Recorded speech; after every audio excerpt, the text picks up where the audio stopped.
வணக்கம் ரிதி. அதாவது சென்னையின் முக்கிய குடிநீர் ஆதாரமாக விளங்கக்கூடிய செம்பரம்பாக்கம் ஏரி கோடையில் மக்களின் தாகத்தை தீர்ப்பதும் மழை காலங்களில் மக்களின் வாழ்க்கையில் தாக்கத்தை ஏற்படுத்துமாக இருந்து வருகிறது. இந்த நிலையில் செம்பரம்பாக்கம் ஏரியின் இன்றைய நிலவரம் 19.28 அடி உயரமும் மொத்த கொள்ளளவு 2429 மில்லியன் கன அடியும் நீர்வரத்து 820 கன அடியுமாக உள்ளது. தற்போது செம்பரம்பாக்கத்திற்கு ஏரிக்கு மழைநீர் மற்றும் கிருஷ்ணா நதி நீர் வருகையால் ஏரியின் நீர்மட்டம் வேகமாக உயர்ந்து வருகிறது. ஏரியின் மொத்தம் நீர்மட்டம் உயரம் 24 அடியில் தற்போது 20 அடியை நோக்கி சென்று கொண்டிருக்கிறது. வழக்கமாக செம்பரம்பாக்கம் ஏரியின் நீர்மட்டம் உயரம் அணையின் பாதுகாப்பு கருதி 21 அடி அல்லது 22 அடி வரை நீர் தேக்கி வைக்க முடியும்.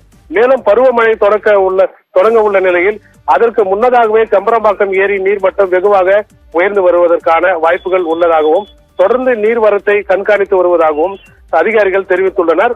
அது மட்டுமின்றி செம்பரம்பாக்கம் ஏரியில் பல்வேறு பணிகள் நடைபெற்று வந்த நிலையில் அந்த பணிகள் முடிவடைந்துள்ளது. ஏரியின் 5 கண் மதகு மீது நடந்து செல்வதற்கு ஷட்டர் திறப்பதற்கும் சிறிய அளவிலான பாதை இருந்தது. தற்போது அதனை 8 அடி அகலத்திற்கு அதிகரிப்பதற்கான பணிகள் நடந்து வருகிறது. இதனால் அந்த பகுதியில் தாராளமாக வாகனங்களும் அதிகாரிகளும் நடந்து செல்லலாம் என தெரிவிக்கப்பட்டுள்ளது.